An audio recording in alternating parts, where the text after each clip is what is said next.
வணக்கம் நேர்களே, இப்போ நம்ம பஞ்சகர்மா சிகிச்சை அறையில வந்திருக்கோம். பாருங்க, இந்த ரூம் வந்து இப்படிதான் இருக்கணும். ஓரளவுக்கு கொஞ்சம் காற்று புகாத மாதிரி, ஓரளவுக்கு இந்த ஸ்கிரீன்லாம் போடுற மாதிரி ஒரு செட்டப் இருந்தாதான் வந்து பேஷண்ட்டுக்கு கொஞ்சம் கம்ஃபர்டபுளா இருக்கும். மெயினா வந்து இந்த நெக்ஸ்ட் உங்களுக்கு வந்து இந்த தோனி பத்தி கொஞ்சம் சொல்ல போறேன். இந்த தோனி பாத்தீங்கன்னா உங்களுக்கு இந்த அபியங்கம், இந்த ப்ரொசீஜர்ஸ், அதாவது பஞ்சகர்மா பண்றதுக்கான ப்ரீ ப்ரொசீஜர்ஸ் எல்லாமே இங்க நடக்கும். அது நீங்க பண்ணும்போது இந்த மாதிரி தோனியில உட்கார வச்சுதான் பண்ணணும். அந்த ஆயில் எல்லாம் நீங்க போடுறதுக்கு இது கொஞ்சம் ஏதுவா இருக்கும். இது வந்து சுத்தமான தேக்கில செஞ்சது. பேஷண்ட் வந்து நீங்க ஆயில் எல்லாம் போடும்போது உங்களுக்கு அதெல்லாம் வழிச்சு எடுத்து நீங்க ஒரு அவுட்லெட்டும் கொடுத்துருப்பாங்க.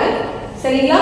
இந்த தோனிக்கு வந்து ஏறதுக்கு வந்து எல்லாருக்கும் ஒரு குறிப்பிட்ட ஹைட் இந்த மாதிரி ஒரு ஃபுட் ஸ்டெப் வந்து கொடுத்துருப்பாங்க பேஷண்ட்டுக்கு. இதுல கால் வச்சு அவங்க ஏறி உட்காந்து நம்ம சொல்ற அந்த செவன் பொசிஷன்ஸ்லயும் அவங்க கண்டிப்பா உட்காந்து பண்ற மாதிரி இருக்கும். இந்த லாஸ்ட்ல இங்க வந்து நீங்க பாக்குறது வந்து இது வந்து ஷிரோதாரா பாத்திரம் அப்படின்னு சொல்லுவாங்க. பேஷண்ட் வந்து உங்களுக்கு இந்த சைக்காட்ரிக் டிசார்டர், சோரியாசிஸ் அந்த மாதிரி இருக்கிற conditions, mental disorders, hyper tension, stroke, இதெல்லாம் வந்து நம்ம ஷிரோதாரா வந்து நம்ம வந்து பிரிஸ்கிரைப் பண்றோம்.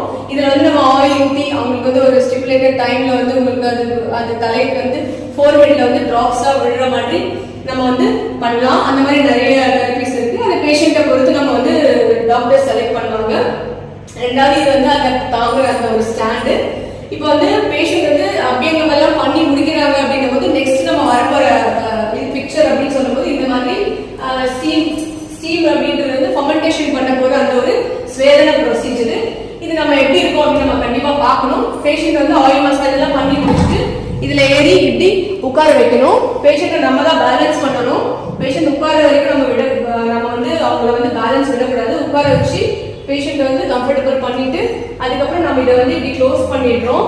க்ளோஸ் பண்ணிட்டு அவங்களுக்கு வந்து அந்த ஸ்வேதன ப்ரொசீஜரை நம்ம கொடுக்குறோம். அப்போ வந்து நமக்கு போட்டு அந்த ஆயில் எல்லாமே வந்து அவங்களோட ஸ்வெட் போர்ஸ்க்குள்ள போகும். ஸ்வெட் போர்ஸ்க்குள்ள அவங்களால